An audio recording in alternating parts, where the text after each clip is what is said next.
Macam-macam cara manusia untuk meraup kekayaan. Di antaranya adalah dengan mencari keajaiban sebuah sendang. Mitos atau legenda juga sering dikaitkan dengan tempat keramat dan sakral. Salah satu di antaranya adalah Sendang Bulus Jimbung yang berasal di Desa Jimbung, Kecamatan Kalikotes, Klaten, Jawa Tengah, yang mempunyai sebuah legenda menarik untuk dikupas dan ditelusuri asal-usulnya. Keberadaan sebuah sendang keramat tersebut yang mitosnya memiliki air bertuah hingga dihuni oleh sepasang bulus goib. Bahkan, konon bisa mengabulkan semua permintaan. Kali ini, Kang Maman akan membawakan sebuah cerita yang berasal dari Sendang Bulus Jimbung untuk baraya KMS semua. Bagaimana kisahnya? Simak videonya sampai selesai. Setibanya di Desa Jimbung, sebelum menuju ke rumah Pak Karjo, Pak Lenya Marno mengajak dua orang ini, Marno dan si Ujang, melewati dulu daerah Sendang Jimbung. Nah, Jang, ini loh Jang, sing arane Sendang Jimbung. Oh, kok nggak ada serem-seremnya ya? Ya iyalah, gak semua tempat keramat mesti serem, Jang. Kan lebih bagus juga kalau ritual malam kamu gak bakal takut. Bulus Kiai Poleng ini memang begitu besar. Panjangnya sekitar 135 cm dengan lebar 85 cm. Bisa diduduki tuh.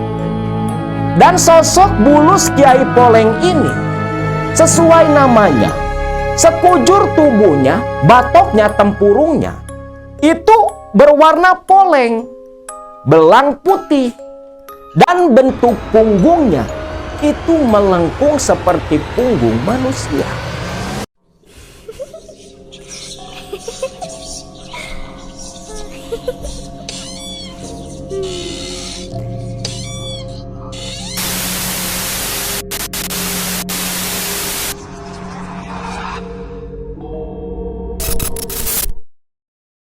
Sebelum lanjut ke cerita, buat teman-teman yang baru ikut gabung dan menonton channel ini, jangan lupa klik tombol subscribe, like, dan share video ini di media sosial kalian agar channel ini bisa semakin berkembang.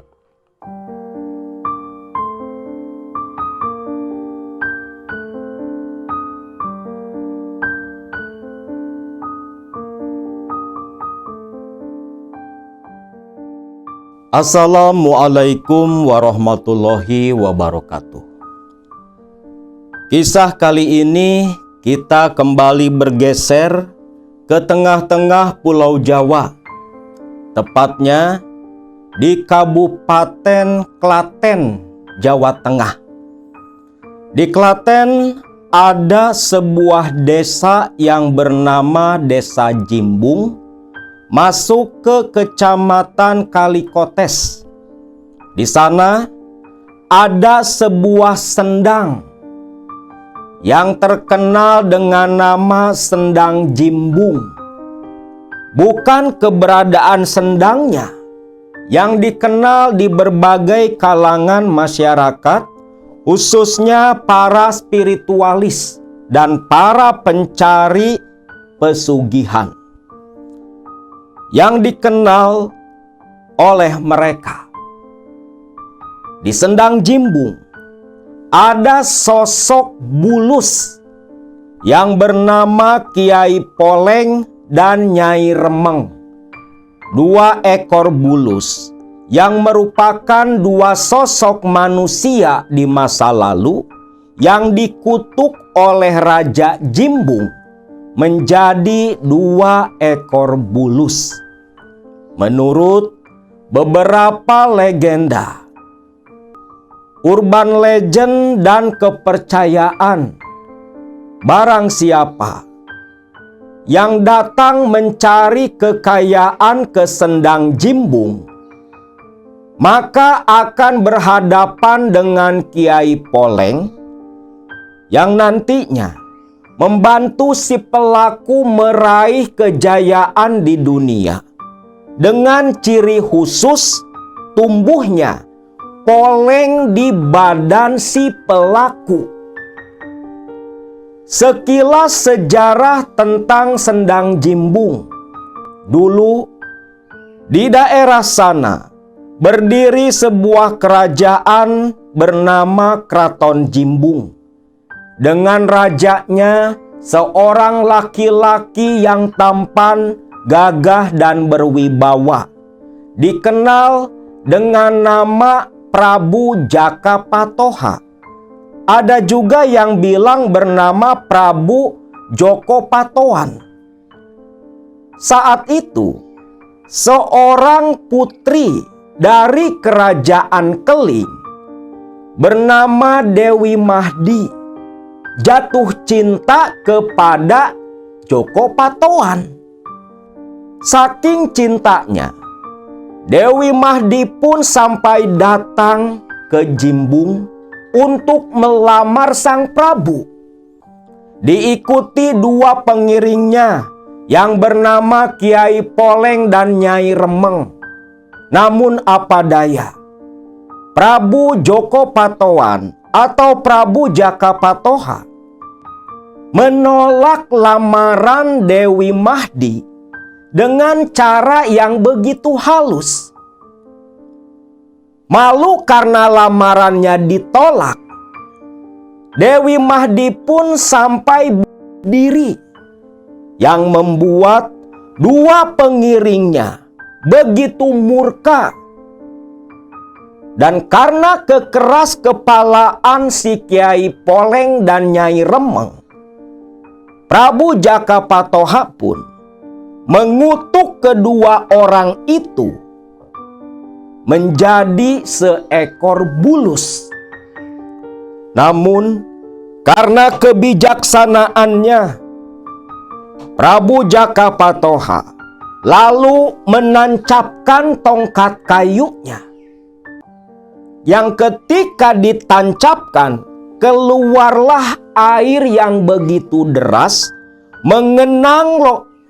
yang langsung menggenangi lokasi itu menjadi sebuah sendang. Dan tongkat kayu yang ditancapkan tumbuh lalu menjelma menjadi pohon randu alas. Dan di bawah pohon randu alaslah dua bulus yang tadinya berwujud manusia tinggal. Sampai saat ini sendang itu pun terkenal dengan nama Sendang Jimbung. Cerita tentang pesugihan di Sendang Jimbung bukan hanya sekedar isapan jempol belaka. Karena hakikatnya setiap tempat apapun, baik yang memang dikeramatkan atau hanya sengaja dibikin jadi keramat, itu bisa mendatangkan pesugihan dengan campur tangan setan dari golongan jin yang suka mewujudkan diri menjadi sosok penunggu lokasi-lokasi itu, bahkan kadang menyamar menjadi sosok dari masa lalu yang berkaitan dengan tempat yang dikeramatkan, termasuk yang terjadi di Sendang Jimbung. Sosok setan dari bangsa jin menjelma dan mengaku sebagai Kiai Poleng, sosok urban legend yang berkaitan dengan asal mula Sendang Jimbung terjadi, menggoda anak manusia lewat wakil-wakilnya yang berupa dukun dan sejenisnya, mencari pengikut untuk menemani si setan tadi di akhirat kelak ditempatkan di kedalaman neraka jahanam.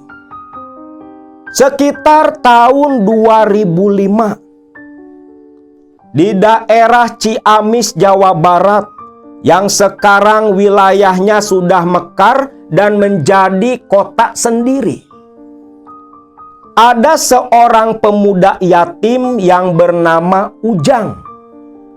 Ujang hidup berdua dengan ibunya Ceiroh.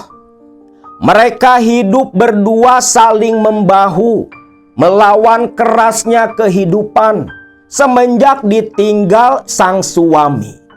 Ceiroh berjuang seorang diri. Ujang sebagai anak tunggal. Orangnya tidak manja, bahkan semenjak dia lulus dari SMP. Ujang sering membantu perekonomian keluarga, ingin membahagiakan sang ibu.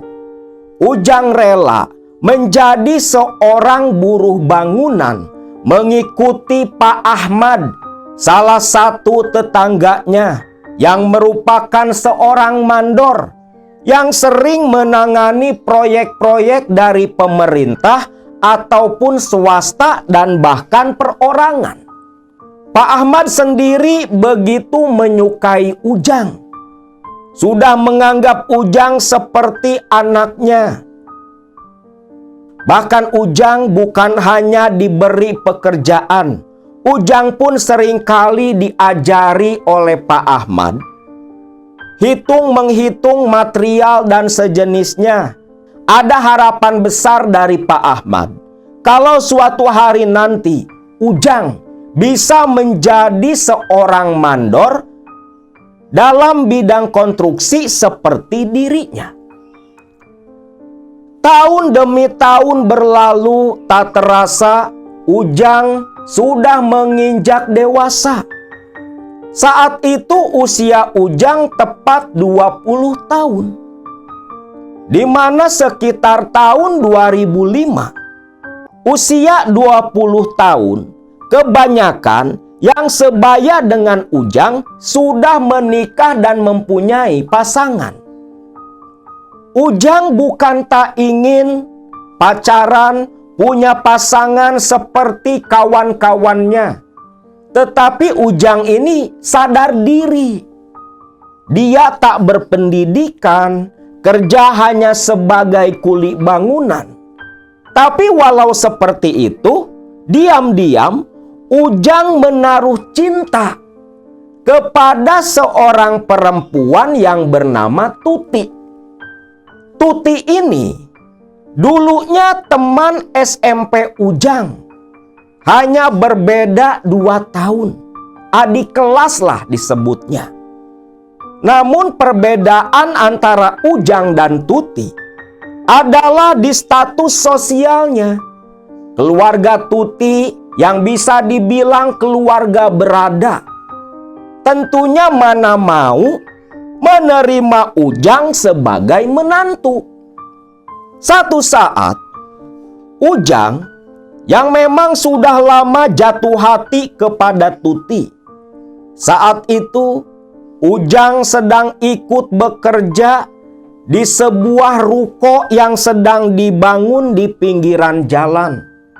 Ruko itu diborong oleh Mandor Ahmad, majikannya.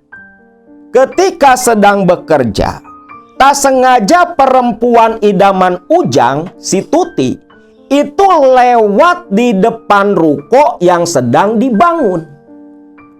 Ujang pun sampai berhenti meletakkan cangkulnya.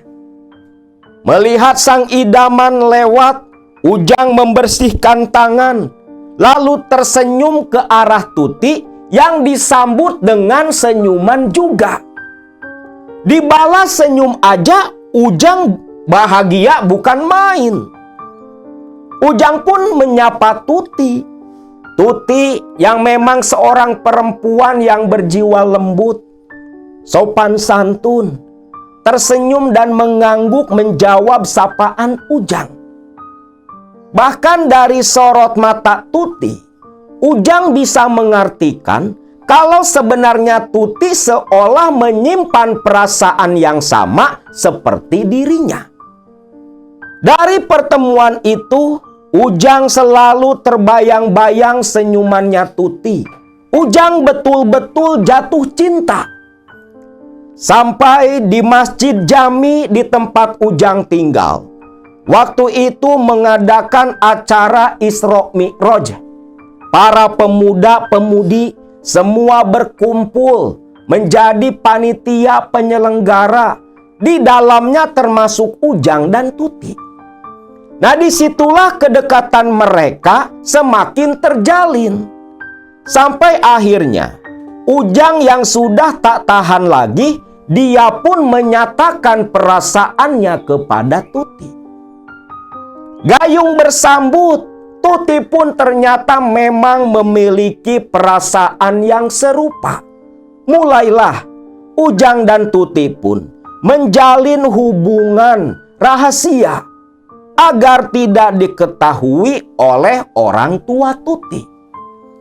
Namun apa daya, serapat-rapatnya benda dibungkus.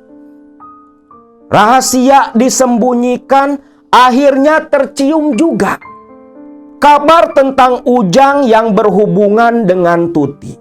Saat itu sampai ke telinga orang tua Tuti, yang tentunya marah, tak terima anak sematawayang mereka pacaran ama kuli bangunan. Waktu itu Ujang yang sedang kerja di sebuah proyek jalan. Sore hari, selepas bebenah menyimpan peralatan, Ujang yang mengemas barang bawaannya yang hendak pulang. Waktu itu didatangi oleh Pak Rohman, bapaknya si Tuti. Ujang yang ditegur oleh Pak Rohman, jantungnya bergemuruh tak karuan. Loh, ada apa ya Pak? Nyari saya? Tanya si Ujang. Jang, jangan belagang gak tahu Jang. Sudah berapa lama kamu hubungan sama anak saya? Kaget si Ujang, tak menyangka hubungan rahasianya dengan Tuti sudah diketahui. Anu Pak, anu, jangan cuman anu. Sudah berapa lama kamu hubungan sama anak saya? Tiga bulan Pak. Kurang ajar. Kamu nggak ngaca Jang. Anak saya si Tuti calon bidan. Sekarang lagi masuk kuliah. Gak malu kamu? Cuman kuli bangunan, anak janda miskin, gak punya apa-apa. Kok berani kamu hubungan sama anak saya yang cantik dan kaya itu? Mikir atuh Jang, sadar diri. Kamu teh bukan apa-apa dibanding Tuti.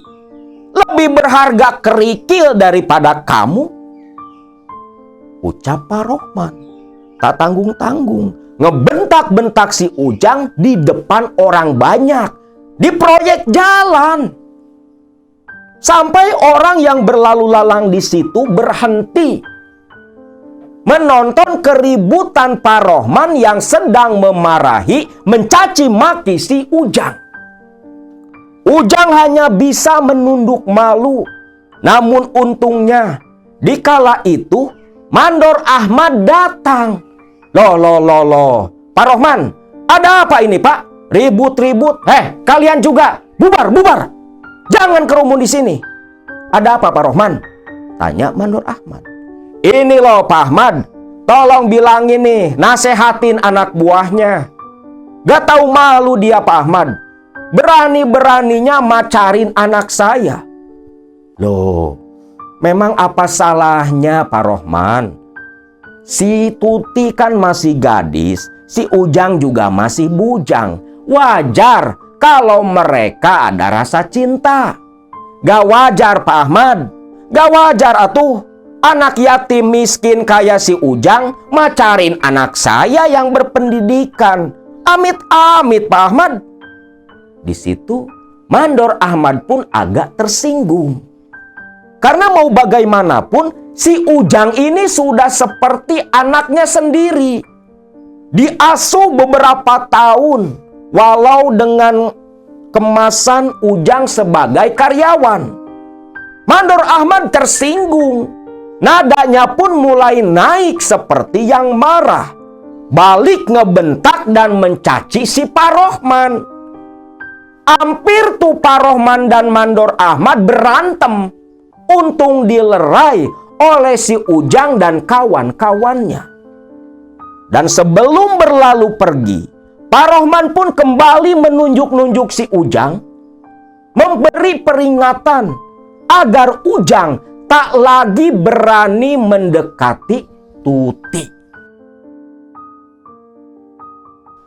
Sepeninggalannya Pak Rohman, warga yang tadi berkerumun sudah bubar, sedangkan Ujang hanya diam menunduk, masih merasakan sakit hati dihina di depan banyak orang.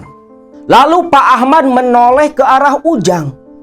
"Jang, sudahlah, jadikan saja hinaan dari Pak Rohman sebagai motivasi buat kamu, penyemangat kamu, agar kamu lebih rajin bekerja, rajin nabung, biar kamu bisa jadi orang sukses dan gak dihina seperti tadi."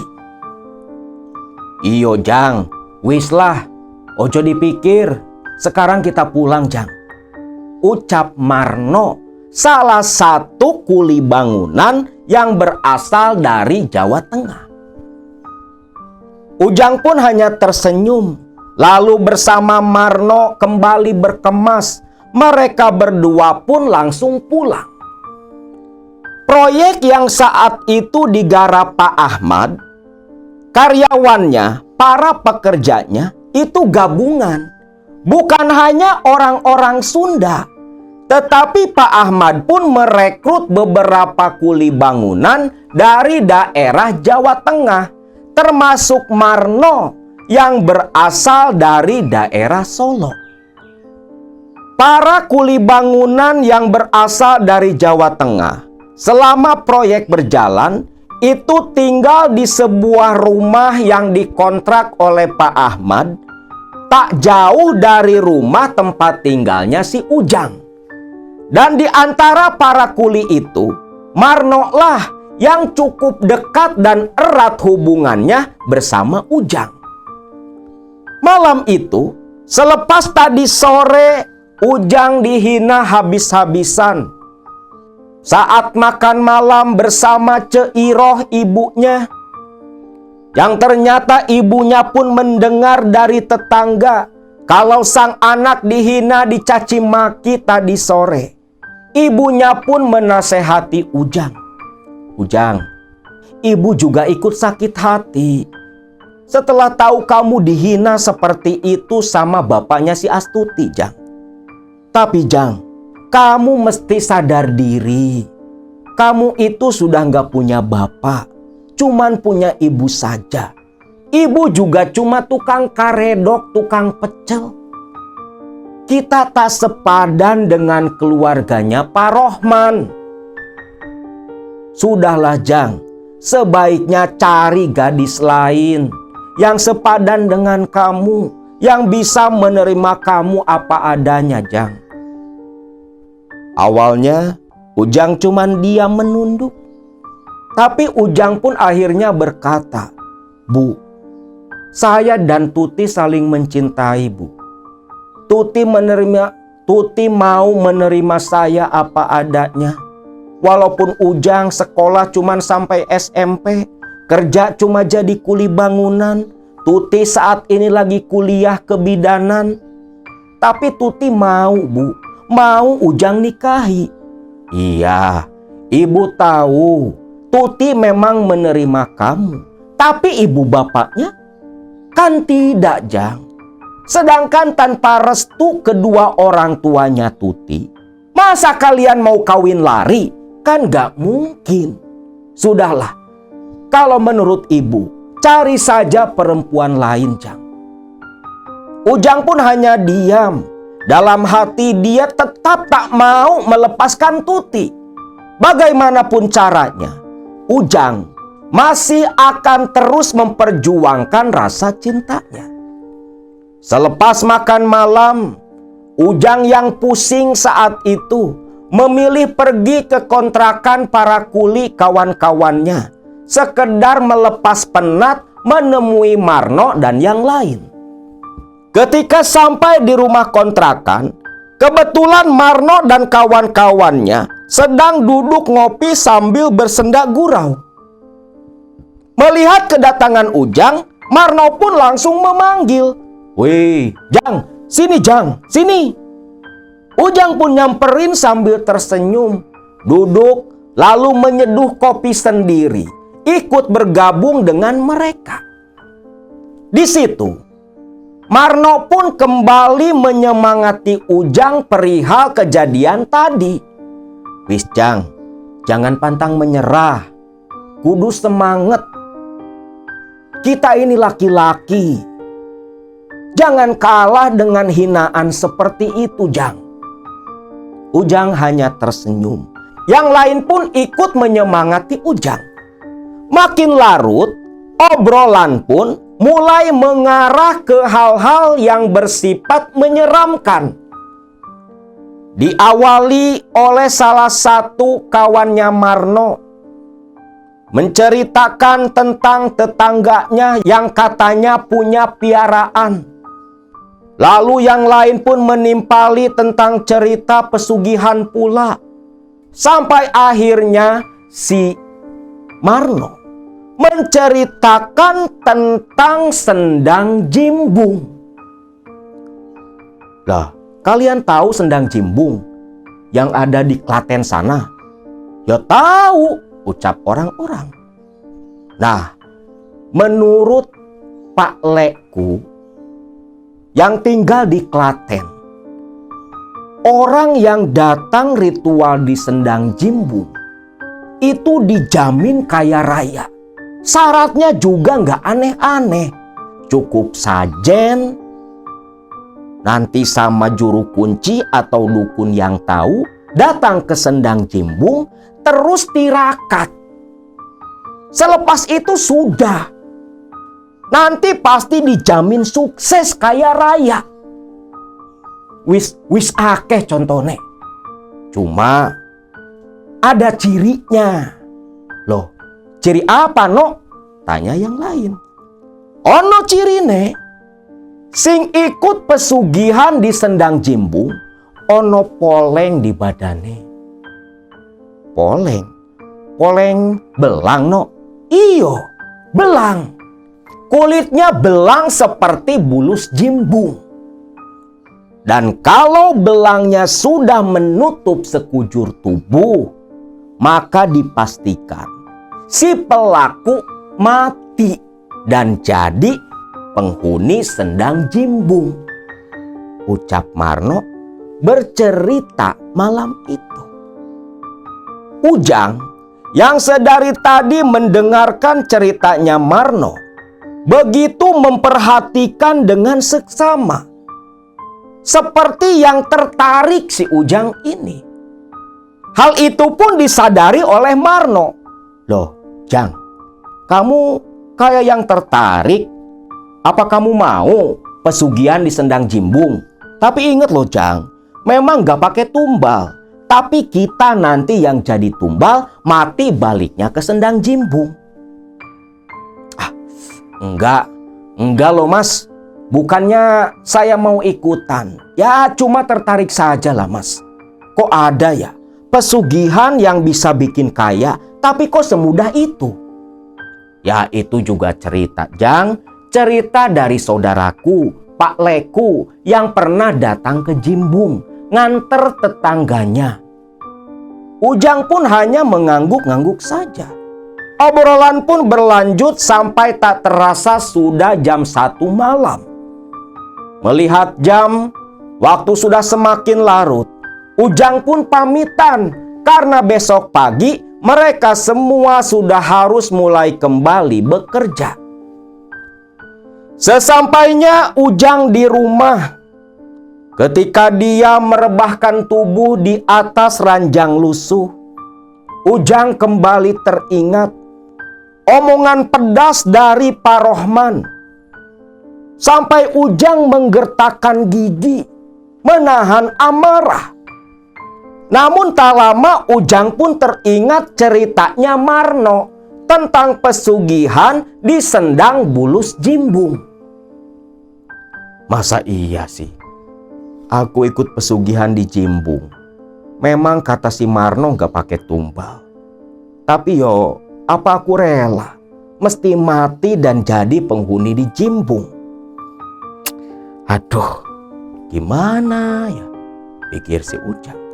Sampai Ujang pun tertidur selepas memikirkan perihal pesugihan di Sendang Jimbung. Namun, ketika Ujang tertidur lelap, entah itu pengaruh dari pikirannya dan cerita tentang Sendang Jimbung dari Marno, atau entah faktor apa, dikala tidur malam itu, Ujang bermimpi sedang berada di pinggiran sebuah sendang. Yang di pinggiran sendang itu ada pohon yang begitu besar. Loh, ini di mana? Pikiran Ujang dalam mimpi. Namun ketika Ujang menoleh ke arah sendang, Ujang melihat ada seekor bulus yang begitu besar mengambang di permukaan sendang, seperti sedang berjemur cahaya rembulan. Yang anehnya, bulus itu bertubuh poleng dengan punggung melengkung, berlekuk seperti punggung manusia.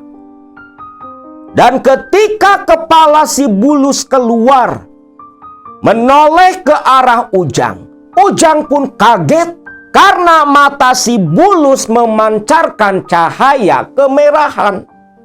Yang seketika Ujang pun terbangun dari tidurnya. Ujang bangun dengan napas yang ngos-ngosan.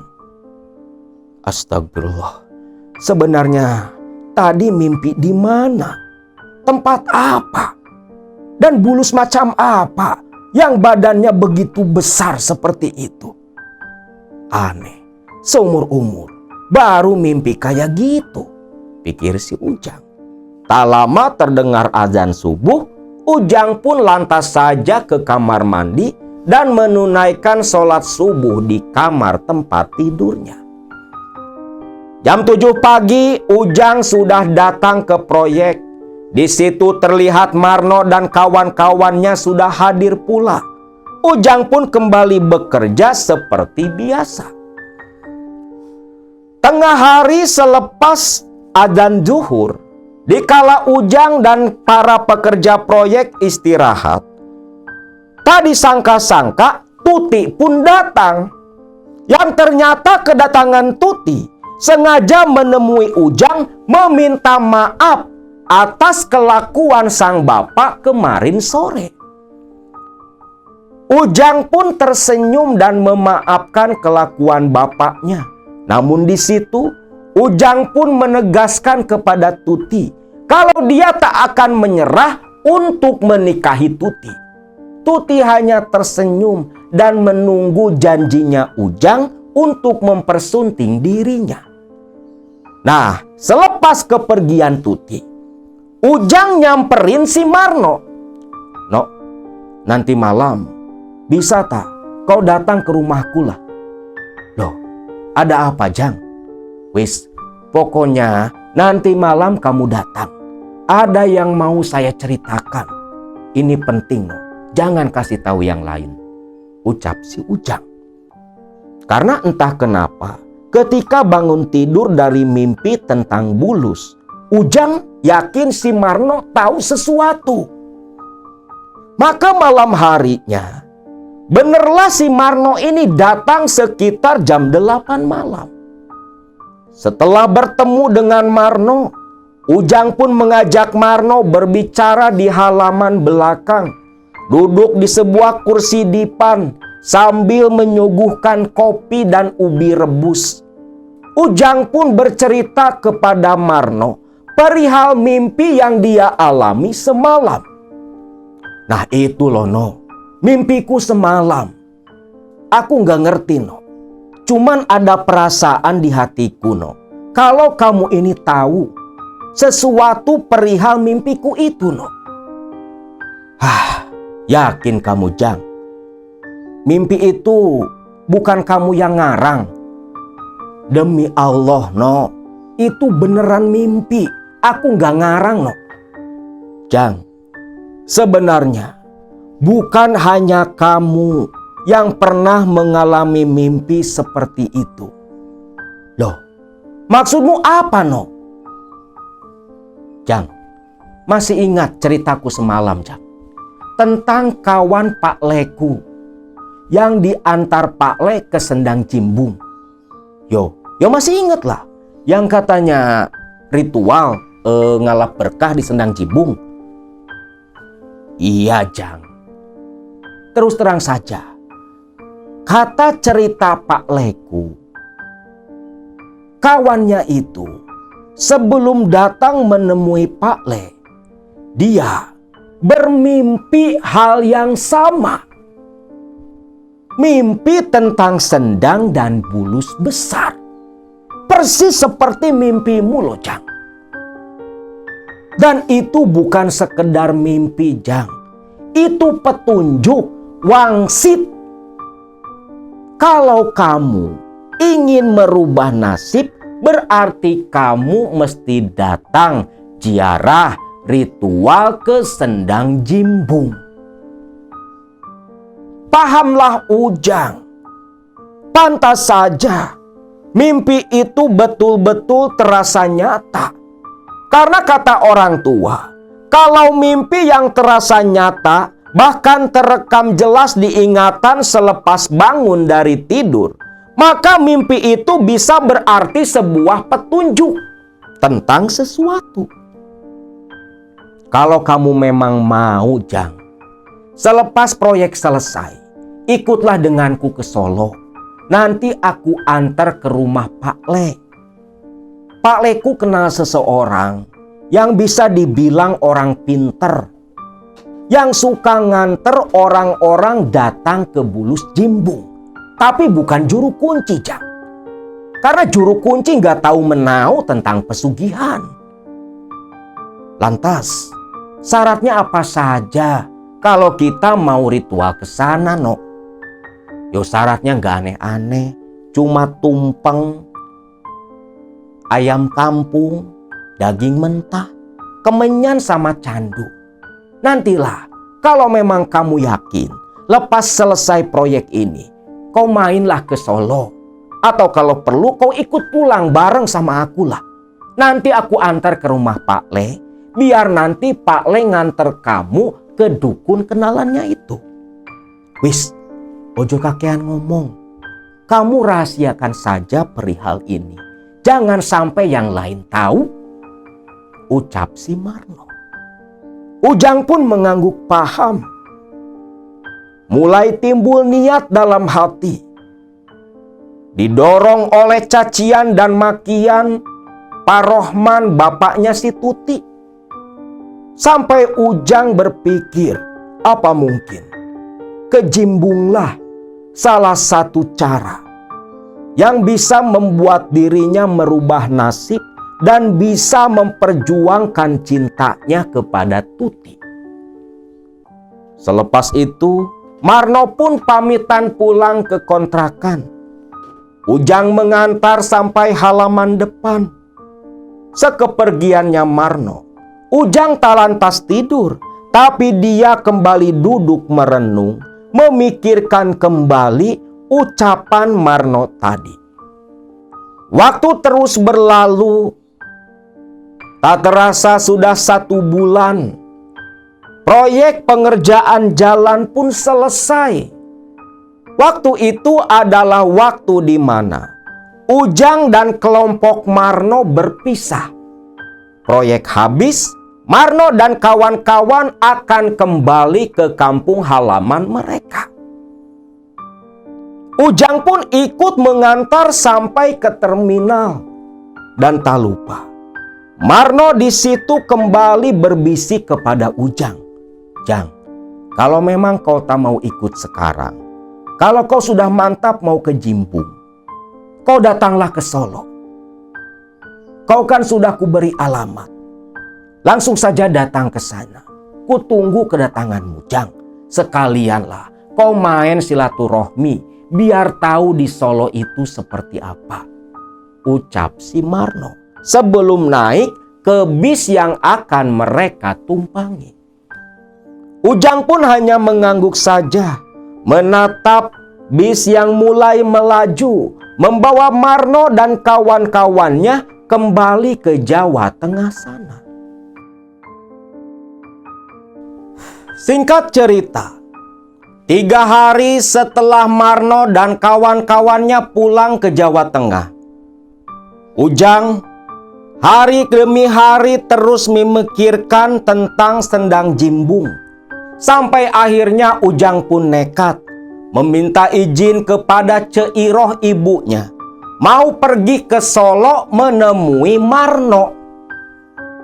Ujang beralasan dia cuma ingin main sekaligus liburan. Soalnya si Marno udah janji kalau Ujang mau datang ke Solo, nanti diajak ke tempat-tempat wisata seperti ke Kertasura atau ke Keraton Solo. Ibunya pun menyetujui. Maka hari Minggunya, Ujang langsung menuju ke stasiun. Dia berniat naik kereta dari sana. Saat itu kereta yang ditumpangi Ujang adalah kereta Argo Wilis yang cukup tenar dan terkenal pada masanya. Menggunakan kereta Argo Wilis, Ujang pun turun di stasiun Balapan. Dari situ naik angkutan lagi. Sampai beberapa kali berganti kendaraan, sampailah Ujang di kampung kediaman Marno di kota Solo sana. Bertanya ke para penduduk yang dia temui, yang dimana begitu ramah kepada para tamu. Ujang pun diantar langsung ke tempat tinggalnya Marno. Yang kebetulan saat itu si Marno lagi nongkrong bengong di teras rumah. "Assalamualaikum, No." Marno yang tersadar kaget dia. Begitu menatap, "Loh, Jang, alhamdulillah Jang." Langsung dipeluk sama si Marno. "Akhirnya Jang, kau datang juga ke Solo Jang. Wis, masuk yuk, masuk. Jam berapa kemarin dari Banjar?" Ujang pun menjawab semua pertanyaan Marno. "Wis toh Jang, istirahatlah. Nanti kita ngobrol selepas kamu tidur. Pasti kau belum tidur di kereta." Ujang pun hanya mengangguk saja. Karena pada masa itu, tahun 2005-an, yang namanya kereta, padatnya bukan main. Gak kayak sekarang, yang tertib, bersih, tertata rapi. Kalau dulu ya pedagang asongan segala macam itu berjubel di dalam gerbong-gerbong kereta. Apalagi kereta ekonomi. Singkatnya, Ujang yang memang kelelahan, dia tertidur begitu lelap di kamar tamu rumahnya Marno. Terbangun sekitar jam 3 sore. Ujang disuruh Marno untuk mandi. Selepas itu makan bersama dan diajak Marno ke teras untuk membicarakan perihal tujuan utama Ujang datang ke sana. Yang intinya dalam pembicaraan itu, Marno berkata, "Wis Jang, nanti malam kita berangkat ke rumah Pak Leku di Klaten. Kita ngomong di sana. Biar nanti Pak Le nganterin kita ke dukun yang akan mengantar kamu ke Jimbung." Ujang pun menyerahkan semua itu kepada Marno. Karena Ujang tak tahu seluk-beluk daerah sana. Malam harinya, dengan sepeda motor, Ujang pun dibonceng oleh si Marno menuju ke Klaten, tempat tinggal Pak Le-nya Marno. Cukup lama perjalanan mereka berdua tempuh. Sesampainya di Klaten, di rumah sang Pak Le, Marno beruluk salam. Dari dalam ada yang menjawab suara seorang lelaki setengah baya ketika membukakan pintu. "Pak Le, loh, kamu tok no? Ya wes, mlebu karo sopo?" Iki loh Pak Le, iki koncoku. Koncoku dari Banjar Pak Le, dari Ciamis. Oh, yo wis, masuk. Masuklah ke dalam. Tak lama, istrinya Pak Le Simarno pun datang, membawa suguhan minuman. Selepas itu, karena mengetahui ada hal penting yang mau Marno bicarakan, Bu Le-nya pun menjauh. Ono opo tok no? Tumben-tumbenan, kau datang ke sini malam-malam. Ini Pak Le, sebenarnya yang ada perlu sama Pak Le. Ini loh, koncoku Pak Le. Loh, ada perlu opo? Gini Pak Le, koncoku ini ngimpi sing persis koyo kawannya Pak Le loh. Kawanku? Koncoku yang mana no?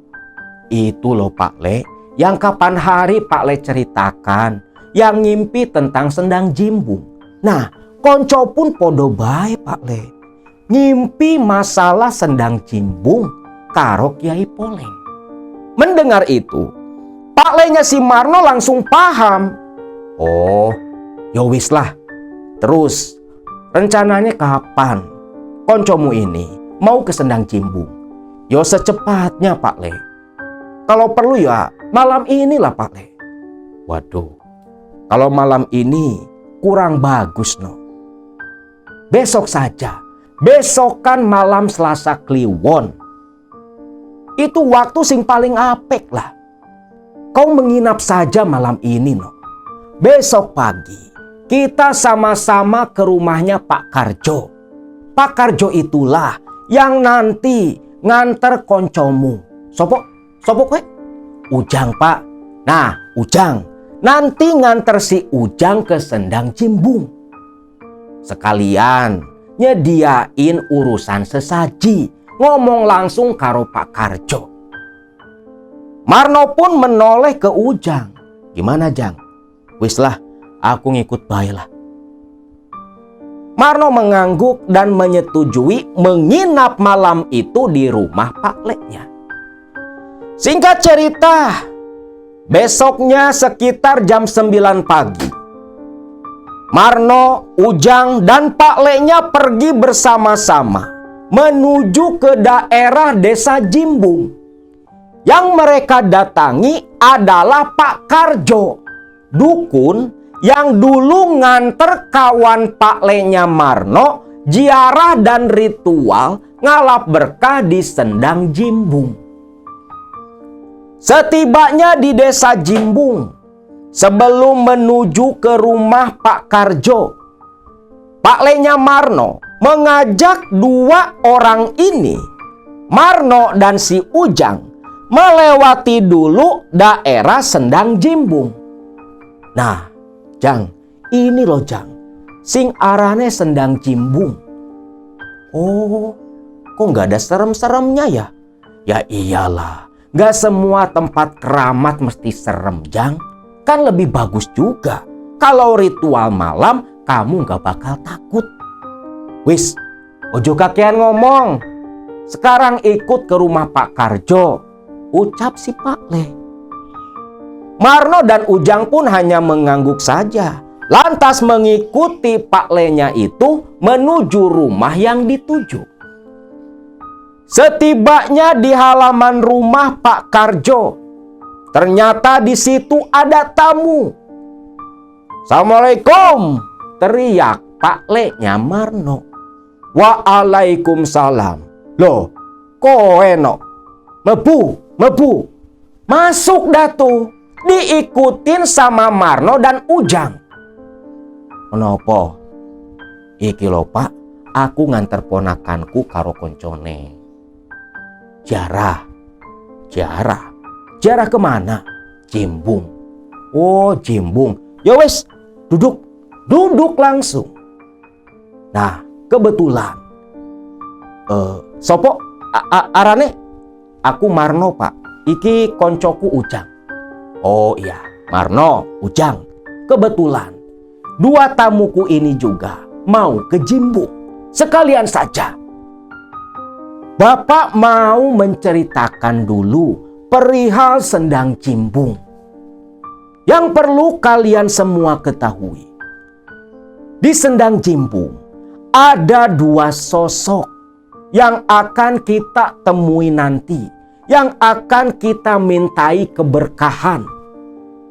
Arane Kiai Poleng karo Nyai Remeng. Dulu Nyai Remeng masih berwujud dan ada. Namun saat ini Nyai Remeng sudah mati dan dikuburkan tepat di bawah pohon randu alas. Kalau Kiai Poleng masih hidup, ucap Pak Karjo. Jadi dulu tahun 2005-an ini yang namanya bulus Kiai Poleng itu masih ada. Setahu Akang, bulus Kiai Poleng ini memang begitu besar. Panjangnya sekitar 135 cm dengan lebar 85 cm. Bisa diduduki tuh.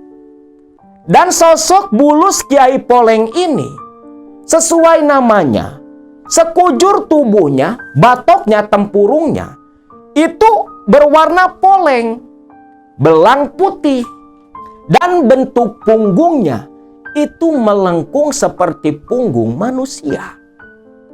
Dan tahun 2009 yang lalu, bulus Kiai Poleng ini mati. Dan badannya, tubuhnya itu dilarung ke pantai selatan dengan upacara yang cukup sakral. Karena memang sosok bulus Kiai Poleng ini dianggap keramat. Namanya aja kiai. Lah kita, orang, belum tentu jadi kiai. Bulus mah udah jadi tuh. Kalah kita sama bulus. Selepas menjelaskan semua tentang bulus Kiai Poleng dan Nyai Remeng, lalu mulailah membahas perihal sesaji. Menurut Pak Karjo, sesaji yang harus dibawa nanti itu berupa nasi tumpeng dengan lauk ayam kampung bakar, ditambah daging ayam mentah, rokok, kopi, teh pahit, teh manis, dan air tawar, serta kemenyan dan candu. Mendengar itu si Ujang terhenyak. Nah, nasi tumpeng, Pak? Iyo, nasi tumpeng. Waduh, gak nyangka. Ternyata bulus makan tumpeng. Terus sajennya mesti sediain sendiri, Pak. Kalau masalah sajen, nanti Bapak yang sediakan. Cukup kalian ganti sekaligus mahar. Piro, Pak? Oh, siji loro telu papat. 400.000 lah. 400.000. Berapa no? 400.000. Oh, yowes Pak. Siap Pak. Ternyata yang lain pun setuju.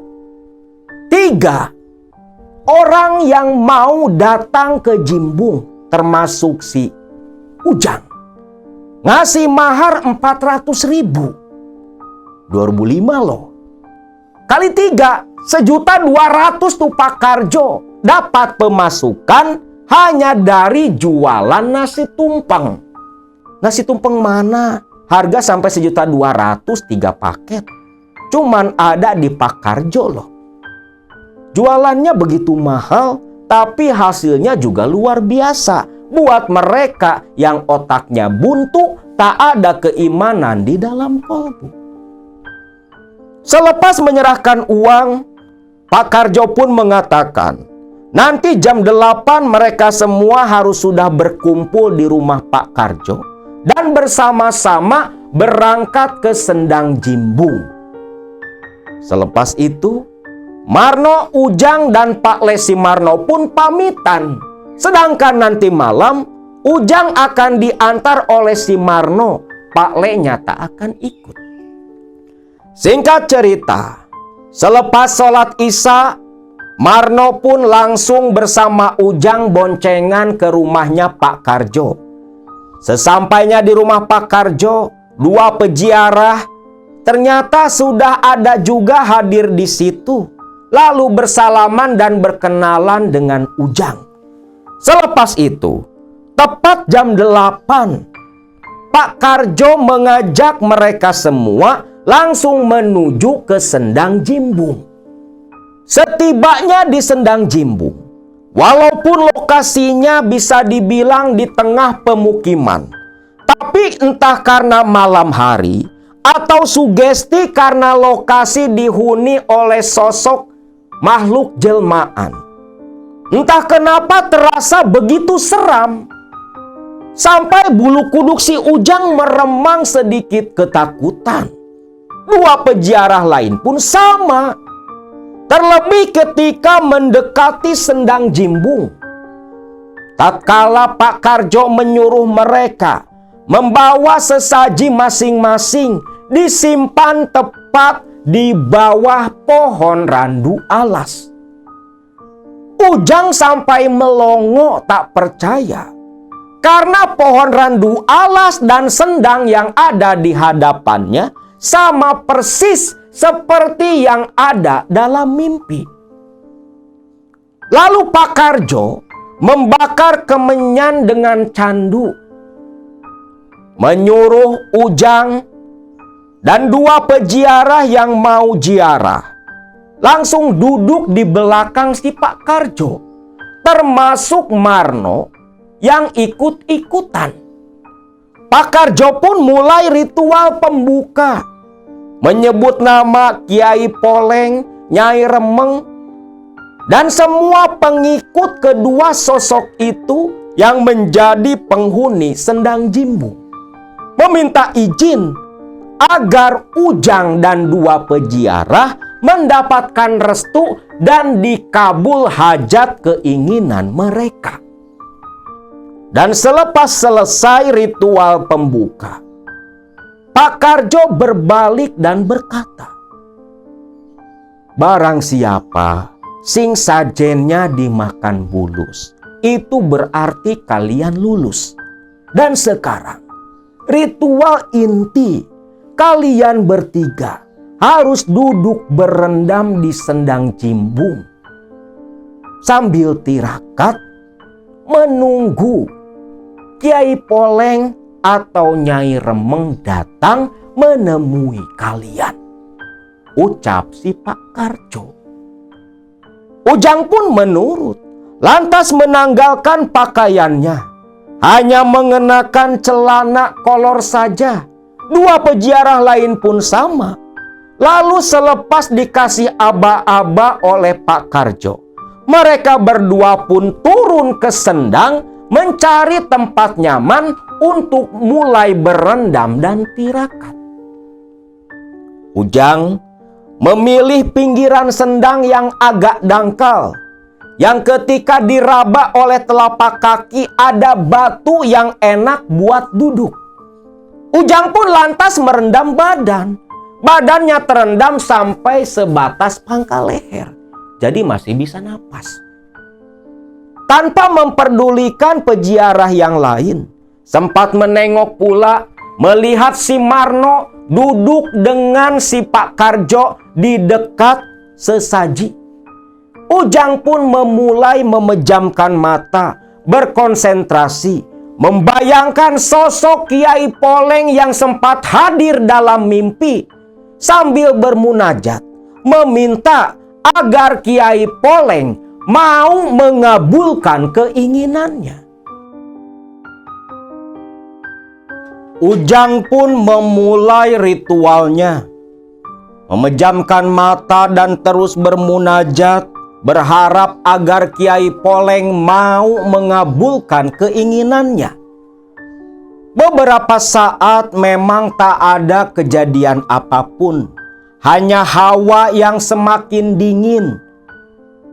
Muncul hembusan angin kencang, mengguncang pohon randu alas di pinggiran sendang, membuat daun randu yang sudah tua berguguran. Namun tak lama selepas pohon terguncang, Ujang merasakan permukaan air Sendang mulai bergelombang.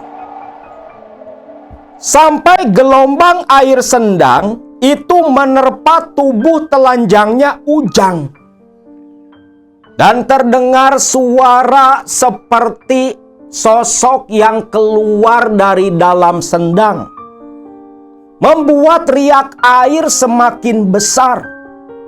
Ujang merasa hantaman gelombang air Sendang seperti hantaman ombak di lautan, sampai membuat tubuh Ujang membentur pinggiran Sendang. Tak sampai di situ rasa kagetnya Ujang. Tiba-tiba saja Ujang mendengar suara lelaki tua yang meminta Ujang untuk membuka mata. Klasik sebenarnya. Setiap bertapa selalu disuruh buka mata. Tapi memang itu yang terjadi. Ujang pun menurut saja. Begitu membuka mata, tepat di depan Ujang, sosok bulus yang begitu besar berdiri mengambang di permukaan air Sendang. Kepalanya begitu besar, dan yang membuat Ujang teringat akan mimpinya adalah sorot kemerahan dari mata si sosok bulus. Yang Ujang yakini, bulus inilah yang dimaksud bernama Kiai Poleng. Ternyata betul, sosok bulus itu menggerakkan mulutnya, walau tanpa suara yang terdengar, tetapi Ujang mengerti seolah mereka berdua berkomunikasi dalam batin. Sosok bulus itu berkomunikasi lewat batinnya Ujang menggunakan bahasa Jawa yang Ujang bisa pahami. Di mana maksudnya? Ternyata sosok Kiai Poleng mengaku dialah yang dulu sempat hadir dalam mimpi Ujang. Kiai Poleng berkata kalau dia sanggup mengabulkan keinginan Ujang, sukses di alam manusia, kaya akan harta, dengan syarat yang saat itu hampir membuat Ujang membatalkan niatnya. Ujang tak menyangka ternyata syarat yang diminta oleh Kiai Poleng sebagai bentuk ganti dari kekayaan yang akan dimiliki Ujang itu ternyata berupa tumbal, dan yang diminta oleh Kiai Poleng adalah Ceiroh, ibu kandung Ujang. Ujang terdiam membisu kala itu karena Pak Karjo tak cerita pakai tumbal. Marno dan Pak Lenya pun sama. Seolah-olah masalah tumbal ini hanya diketahui oleh si pelaku pesugihan dan sosok Kiai Poleng. Namun Kiai Poleng mengatakan, walau tak ditumbalkan pun, ibunya Ujang sebentar lagi akan meninggal. Karena memang penyakitan dan usia yang sudah tua. Dalam arti, Kiai Poleng ini mempengaruhi Ujang. Kalau sebenarnya bahasa tumbal itu hanya kiasan saja. Karena sebenarnya sudah dekatlah waktu sang ibu si Ceiroh meninggal dunia.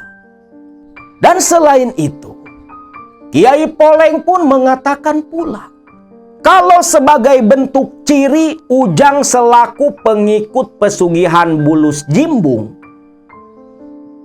di tubuh Ujang akan muncul poleng, yang dimana poleng atau belang itu nantinya akan menyebar seiring dengan bertambahnya kekayaan Ujang.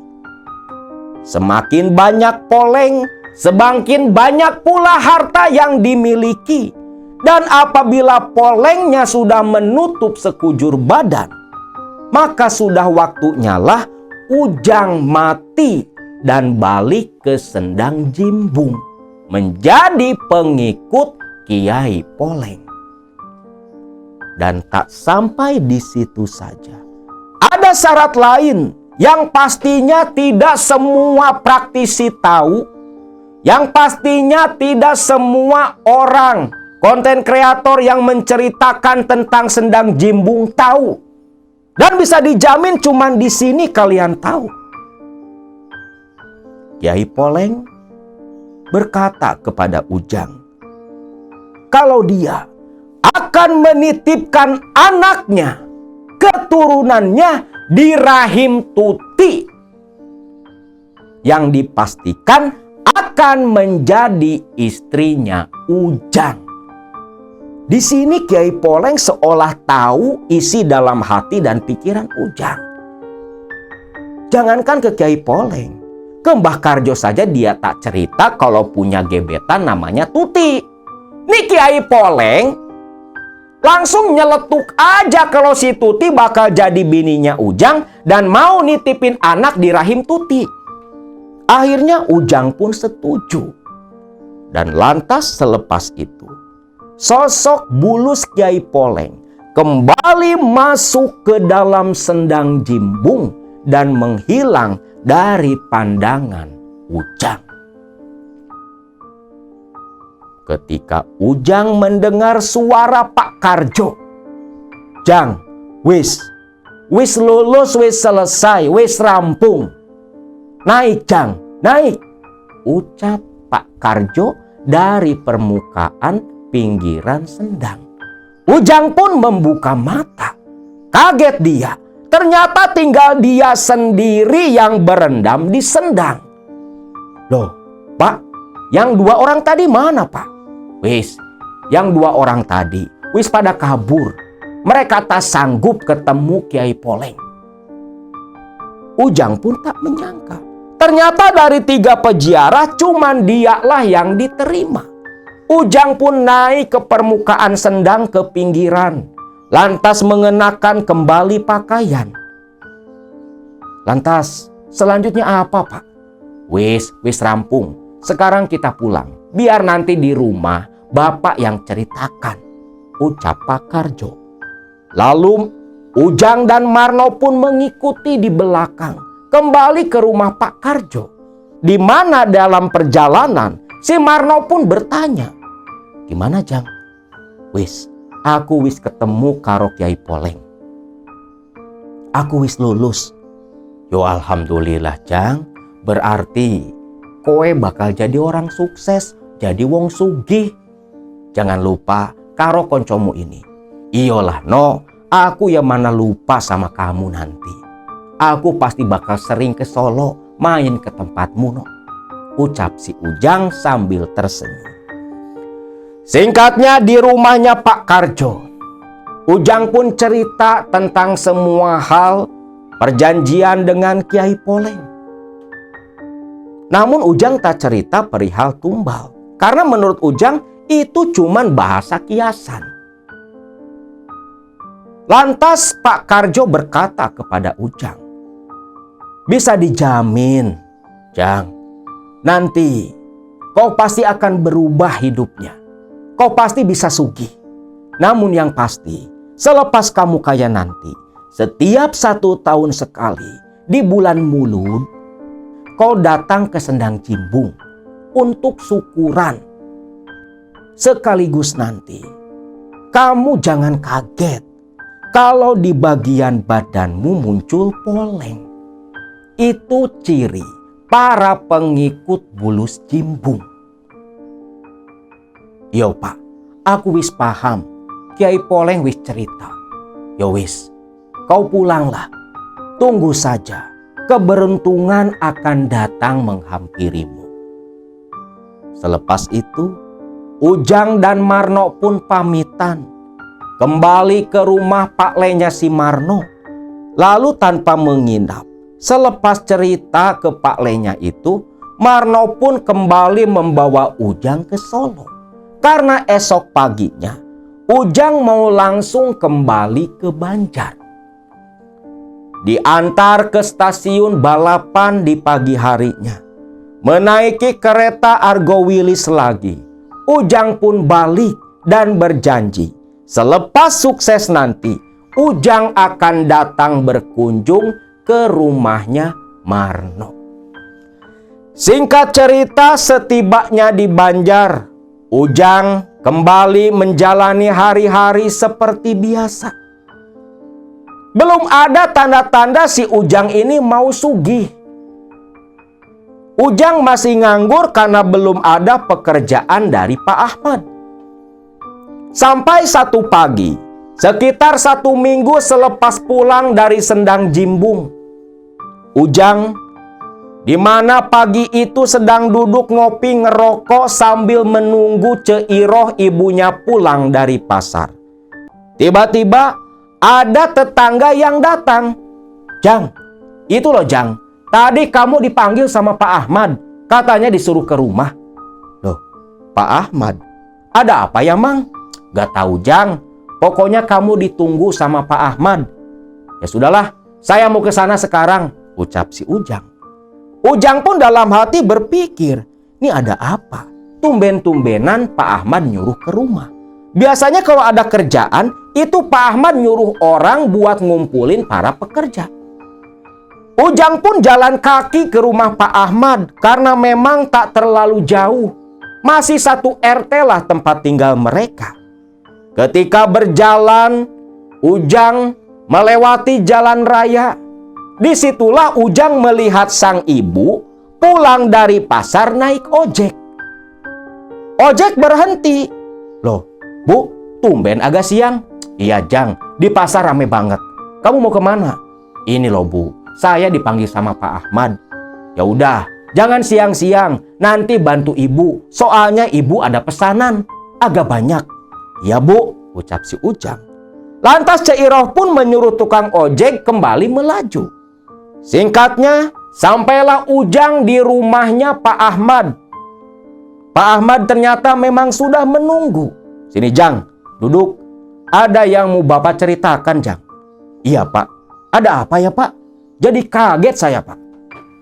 "Begini Jang, 5 hari lagi Bapak ada pekerjaan. Cuman masalahnya Jang, ada 2 kerjaan yang datang ke Bapak.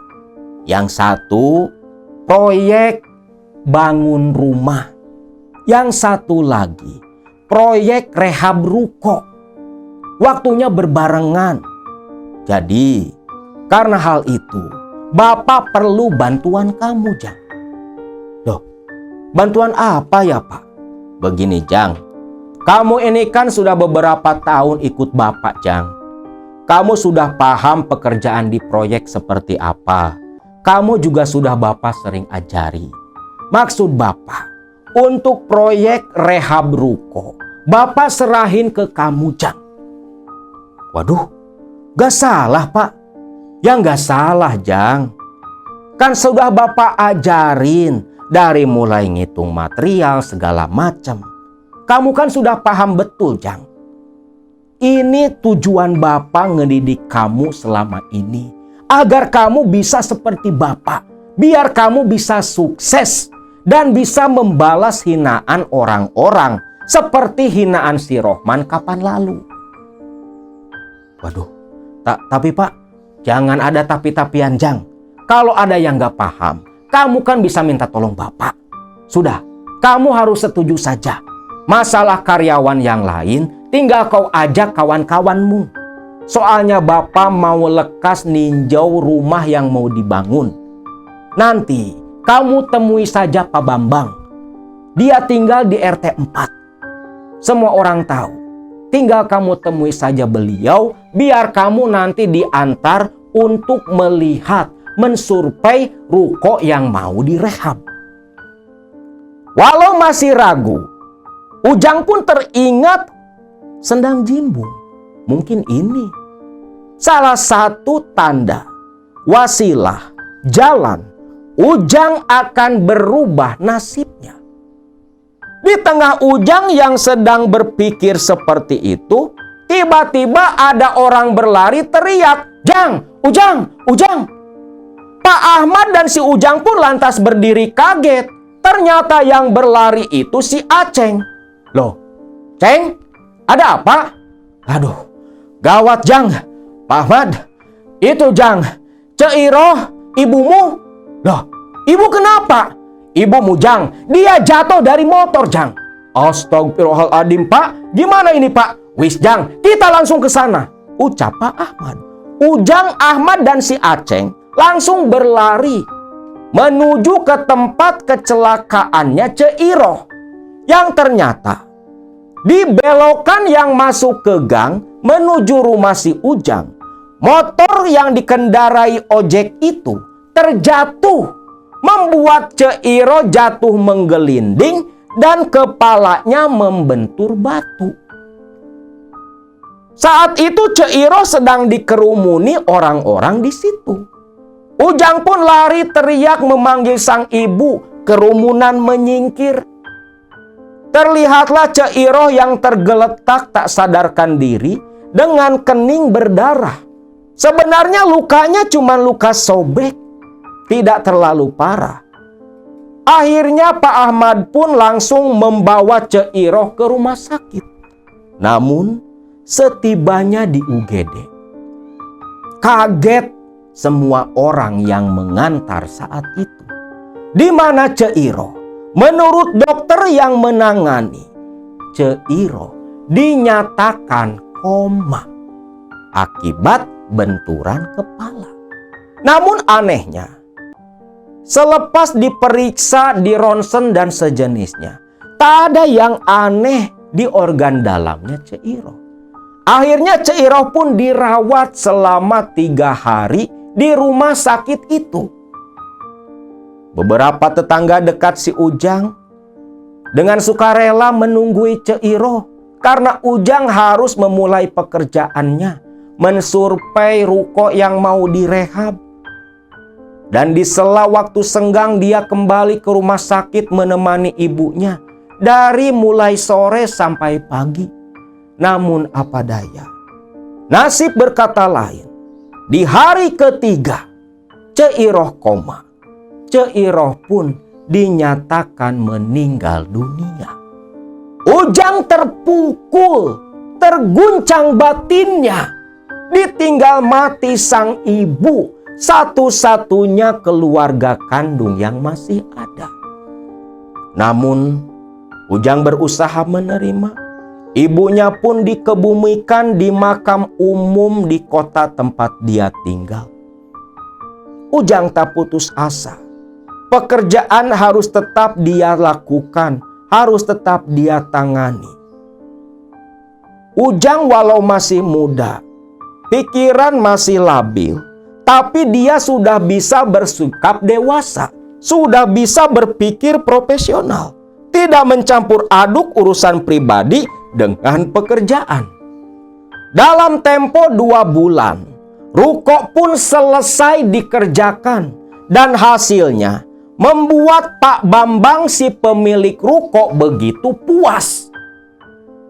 Ujang pun sampai diberi bonus oleh Pak Bambang yang sempat Ujang tolak. Karena keuntungan dari proyek yang dia kelola saat itu sudah lebih dari cukup. Namun Pak Bambang bersikeras memberikan bonus kepada Ujang karena begitu puas dengan pekerjaannya. Saat itu, dari 1 ruko yang dikerjakan Ujang dapat keuntungan bersih sekitar 20 juta. 2005 gede loh duit segitu. Ujang pun tak lupa berterima kasih kepada Pak Ahmad. Yang dimana Pak Ahmad ketika diberi uang oleh Ujang, lantas dia menolak. Gak mau Ujang, itu duit kamu. Melihat kamu bisa sukses seperti ini saja, Bapak sudah senang. Tak sia-sia berarti Bapak mendidik kamu selama beberapa tahun ini. Kau ambillah semua Jang. Saran Bapak, kau perbaiki rumahmu. Dan nanti kalau Bapak ada proyek lagi, kamu jangan sampai nolak Jang. Iya Pak, saya siap Pak. Sekaligus hitung-hitung saya belajar juga, Pak, ucap si Ujang. Nah, dari situ, selepas menangani proyek ruko yang pertama, ternyata berdatangan proyek-proyek baru lewat Pak Ahmad. Sampai-sampai Pak Ahmad yang memang sudah tua saat itu, akhirnya lebih memilih Ujang untuk menyelesaikan semua proyek yang datang kepadanya. Pak Ahmad hanya meminta 10% dari nilai keuntungan proyek yang nanti dikerjakan sama si Ujang. Dan dalam tempo 1 tahun saja, pasca datang dan pulang dari Sendang Jimbung, Ujang yang tadinya cuma kuli bangunan sudah mulai menjadi kontraktor kecil-kecilan. Rumah sudah selesai direhab. Ujang beli motor keluaran terbaru saat itu. Perubahan Ujang yang sedemikian rupa, yang tadinya jadi bahan ledekan dan hinaan orang, berubah menjadi orang yang terpandang dan cukup dihormati di lingkungan tempat tinggalnya. Termasuk ibu bapaknya si Tuti yang berubah sikap. Selepas tahu si Ujang sudah kaya, sudah bisa usaha, dengan senang hati Pak Rohman pun menerima Ujang. Dan kebetulan waktu itu Tuti yang sedang menempuh pendidikan kebidanan, sedang di masa menyelesaikan pendidikannya. Hubungan mereka pun semakin erat seiring datangnya restu dari Pak Rohman. Sesuai janji, Ujang pun bulan Mulud langsung pergi ke Klaten sana bersama dengan Marno. Marno pun senang kawannya itu sudah sukses. Bahkan Ujang sempat-sempatnya memberikan uang kepada Marno sebagai bentuk rasa terima kasih. Datang ke rumah Pak Karjo, diantar ke Sendang Jimbung, memberikan sesaji sebagai bentuk syukuran. Yang di tahun pertama itu, Ujang menyembelih seekor kambing yang kepalanya diberikan ke Bulus Jimbung. Namun sesuai dengan ucapan Kiai Poleng waktu ritual di Sendang, memang muncul poleng di punggungnya Ujang. Dan emang poleng di tubuh ini jadi ciri khas para pelaku pesugihan Bulus, baik yang memang di Sendang Jimbung ataupun tempat-tempat keramat lain. Sampai menjadi istilah, jadi jargon lah. Kalau ada orang poleng, pasti disebut pesugihan Bulus. Termasuk daerah Akang. Kalau ada orang kulitnya poleng, ngaji ka Bulus euy. Namun tak semua orang poleng pelaku pesugihan. Karena memang kulit poleng ini merupakan penyakit medis. Yang di dunia kesehatan itu disebutnya vitiligo. Vitiligo ini memang sejenis penyakit kekurangan apa gitu, yang membuat si penderita kulitnya poleng-poleng. Bukan berarti tubuh poleng pelaku pesugihan Bulus. Namun setiap yang mengikuti pesugihan Bulus pasti tubuhnya poleng. Tepat di tahun 2007, akhirnya Ujang pun menikahi Tuti, istrinya. Selepas menikah, Tuti pun diboyong ke rumah Ujang yang tadinya hanya berupa rumah sederhana. Saat itu sudah menjadi rumah 2 lantai. Yang memang zaman itu rumah 2 lantai itu jadi status sosial, jadi ciri status sosial si pemilik. Yang dipastikan rumah 2 lantai itu rumah orang kaya. Komplit dengan taman di halaman depan. Dan Ujang pun entah kenapa membuat sebuah kolam hias di belakang rumah. Tuti pun bahagia. Ujang betul-betul menunaikan janjinya di masa lalu untuk meminang Tuti. Di rumah itu pula, Tuti pun membuka praktik kebidanan, yang tentunya semua dimodali oleh Ujang suaminya.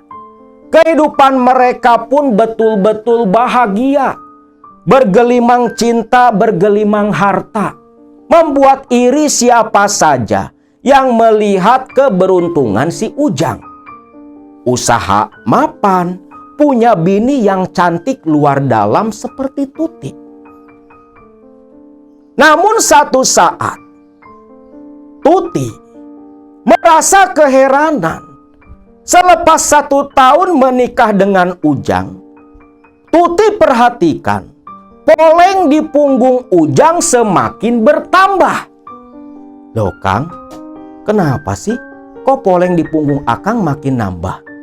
Gak tahu Tut, setahu Akang pernah periksa ke dokter. Katanya Akang punya penyakit vitiligo. Oh, vitiligo. Tuti tahu sih Kang.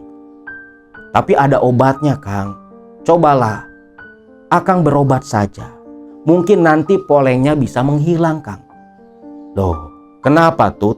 Apa kamu gak mau punya suami yang polengan kayak Akang? Bukan gitu Kang. Tapi ya terserah Akang sajalah. Kalau memang Akang tak mau diobati ya tak apa-apa. Tuti tetap cinta kok Kang. Walau sekujur tubuh Akang nanti poleng-poleng semua. Jarang loh. Jarang ada istri yang seperti itu. Mau menerima kondisi suaminya yang panuan sekujur tubuh. Tapi bukan panu. Ini cuman poleng. Di tahun kedua pernikahan, tepatnya di awal tahun kedua, saat itu Tuti sedang menyapu di belakang rumah di dekat kolam ikan hias. Biasanya pembantunya yang bebersih. Namun Tuti hitung-hitung olahraga lah. Pagi-pagi nyapu di dekat kolam ikan hias belakang rumah. Namun ketika menyapu pagi itu, loh, kok ada bulus? Sejak kapan Kang Ujang piara bulus? Kang, sini loh Kang, teriak Tuti. Ujang yang lagi mandi pun nyaut. Ada apa sih? Ini loh Kang, kok ada bulus di kolam? Bulus? Bulus apa? Akang lihatlah, teriak Tuti. Ujang pun penasaran, lantas memakai handuk keluar dari kamar mandi. Mana Neng? Itu loh Kang, kok ada bulus? Ujang pun lantas melihat. Kaget dia.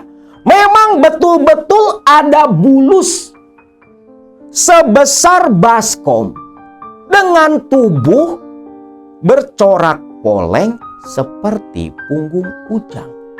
Namun bukan polengnya yang membuat Ujang kaget. Tiba-tiba di batin Ujang ada yang berkata, yang bersumber dari bulus yang ada di kolam ikan hias. Yang ternyata bulus itu adalah bulus dari jimbung. Akang kapan beli bulus? Oh itu 3 hari lalu Akang beli bulus. Ya buat ngelengkapin kolam lah. Gak apa-apa ya Akang piara bulus. Gak apa-apa kok Kang. Ya udah Tuti mau lanjut nyapu lagi. Ujang pun hanya mengangguk, kembali masuk ke dalam. Berpikir, aneh. Sejak kapan bulus itu datang? Dan memang itu bulus dari jimbung. Apa mungkin dia utusannya Kiai Poleng? Pikir si Ujang. Namun malam harinya Ujang mimpi didatangi Kiai Poleng yang memang membenarkan praduganya si Ujang kalau itu bulus dari jimbung. Ujang pun disuruh mengalihkan sesaji yang biasanya setiap malam Jumat Kliwon Ujang nyesajen di kamar yang menjadi kamar ibadah bagi Ujang, yang tentunya tak diperbolehkan dimasuki siapapun. Dialihkan setiap malam Jumat Kliwon Ujang meletakkan sesaji di samping kolam ikan hias tempat bulus jimbung berada. Ujang pun menuruti. Awalnya Tuti heran, Kenapa Ujang menyimpan sesaji nasi tumpeng, ayam, dan sejenisnya di samping kolam ikan hias? Ujang cuman bilang kalau itu perintah dari guru spiritualnya. Tuti pun tak terlalu memperdulikan hal-hal remeh seperti itu. Namun makin lama, Tuti makin merasa heran. Karena bulus itu di waktu-waktu tertentu sering menghilang dan muncul tiba-tiba entah datang dari mana. Hal itu sempat diutarakan kepada Ujang. Namun Ujang hanya bilang kalau itu hanya halusinasi Tuti saja. Dan di tahun kedua itu, di akhir tahun, Tuti pun akhirnya mengandung. Dan ternyata janin yang ada dalam kandungannya Tuti itu adalah anak titipan Kiai Poleng dan Nyai Remeng. Awalnya Ujang tak percaya. Namun selepas 9 bulan kemudian, ketika Tuti melahirkan, kaget Ujang ketika si janin lahir dari rahim sang istri. Janin bayi perempuan itu ternyata memiliki kelainan dari batang leher sampai ke perut. Tubuhnya belang poleng. Tuti pun kaget. Sampai Tuti menangis. Takut anaknya nanti selepas dewasa susah mendapatkan jodoh. Namun Ujang menenangkan Tuti. Dia meyakinkan Tuti kalau poleng itu mungkin penyakit yang sama seperti dirinya, diturunkan dari Ujang, penyakit kulit vitiligo.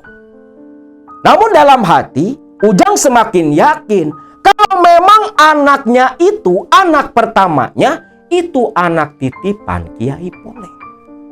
Dan anehnya, selepas anaknya lahir, selang 3 hari, Ujang dapat proyek besar yang digarap menggandeng kontraktor ternama. Ujang tak menyangka, karena keuntungan dari proyek itu nilainya menyentuh angka 1 miliar. Kebayang, tahun segitu loh, duit 1 M, wah gila. Dan Ujang pun semakin menyayangi anak pertamanya itu. Perwujudan dari anak yang dititipkan Kiai Poleng. Melihat sang suami begitu menyayangi anaknya, walau tubuhnya penuh dengan poleng, Tuti begitu bahagia. Ternyata Ujang mau menerima anak mereka dalam kondisi seperti itu. Ujang hanya bilang kalau anak pertama mereka itu membawa keberuntungan. Namun yang tidak disadari Ujang, poleng di badannya semakin menyebar.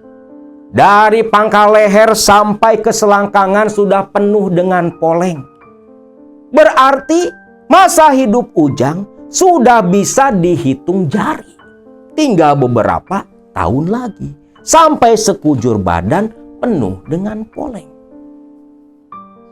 Sampai-sampai karena kondisi tubuh Ujang yang seperti itu, rekan-rekan sesama kontraktor menjuluki Ujang dengan sebutan Pak Ujang Poleng. Tahun demi tahun terlewati. Sang anak yang diberi nama Dewi genap berusia 3 tahun waktu itu. Dan anehnya, anak si Ujang ini yang bernama Dewi, yang untungnya tak dipanggil Dewi Poleng karena menghargai Ujang dan Tuti yang orang terpandang di daerah itu. Dia suka sekali bermain di pinggiran kolam ikan hias. Bahkan Tuti sempat memergoki Dewi anaknya itu bermain-main dengan bulus poleng piaraan sang suami. Awalnya sih tidak terlalu memperdulikan. Hal itu dianggap biasa oleh Tuti. sampai Ujang memiliki anak kedua. Anak laki-laki yang anehnya normal dan mulus, tidak seperti Dewi. Tak terasa pula, usia pernikahan mereka sudah menginjak 15 tahun. Dewi sudah tumbuh besar, 12 tahun saat itu. Sedangkan anak lelakinya waktu itu sudah masuk ke SD juga. Dan Ujang sudah mulai merasakan waktu sudah semakin dekat. Dia sadar hampir sekujur badannya sudah tertutup poleng. Maka satu saat malam hari, dikala Dewi dan adik laki-lakinya sudah tertidur lelap, Ujang yang waktu itu mulai sering melamun sendiri di gazebo di dekat kolam ikan, memanggil Tuti sang istri yang baru selesai menangani pasien yang melahirkan di tempat prakteknya. Tuti pun dengan tubuh yang lelah mendekat ke arah sang suami. "Ada apa, Kang?" "Tut, ada yang mau Akang ceritakan." "Apa sih, Kang? Kok kayak yang penting banget?" ucap Tuti sambil menyekap keringatnya. "Tut, ada rahasia yang selama ini Akang pendam." "Loh, rahasia apa, Kang?" Tuti yang tadinya lelah jadi tertarik oleh ucapan sang suami. "Begini, Tut. Sebenarnya perlu kamu ketahui, harta kekayaan, keberuntungan yang Akang dapat, semua berasal dari sesuatu yang tak akan kamu sangka, Tut." Tuti yang heran sampai mengernyitkan kening. "Loh, maksud Akang apa?" Lalu Ujang pun cerita dari mana sumber keberuntungan dia selama ini. Perihal sendang jimbung, Kiai Poleng, semua Ujang ceritakan kecuali perihal anak mereka, Dewi. Tentunya Tuti sampai menganga tak percaya dengan cerita Ujang. Terlebih Ujang bilang kalau sudah dekat waktunya Ujang untuk kembali, dalam artian mati dan pulang ke Jimbung. Tuti sampai menangis semalaman dalam pelukan Ujang. Awalnya Tuti tak percaya, tapi Ujang membalas itu dengan senyum yang penuh arti. Tuti menolak ucapan Ujang. Ujang tak bisa berbuat apa-apa. Awalnya, selepas pembicaraan malam itu, Tuti masih bersikap biasa-biasa saja. Namun selang 1 bulan kemudian, Ujang mulai sering sakit-sakitan. Yang anehnya, penyakit Ujang itu tak bisa terdeteksi dan tidak ditemukan oleh dokter. Karena menurut dokter badan Ujang ini normal, gak ada penyakit. Namun kondisi Ujang berangsur-angsur menurun. Vitalitasnya menurun, daya tahan tubuhnya menurun. Tubuh yang gempal berubah menjadi kurus. Saat itu Ujang terbaring lemah di atas ranjang, ditemani Tuti sang istri yang sudah 2 bulan tidak lagi menerima pasien karena berfokus mengurus sang suami. Dikala itulah Ujang yang sudah dibayang-bayangi oleh sosok Kiai Poleng. Ujang cerita kalau sudah dekatlah masanya dia akan pulang dan menjadi penghuni sendang jimbung. Lalu Tuti pun hanya bisa menangis mendengar ucapan sang suami. Dan hanya dalam waktu 3 hari selepas Ujang bercerita seperti itu, ketika Tuti mau memandikan Ujang di pagi hari, Tuti pun hanya bisa terhenyak melihat Ujang suaminya sudah kaku tak bernyawa, tertutup selimut tebal di dalam kamar tidur mereka.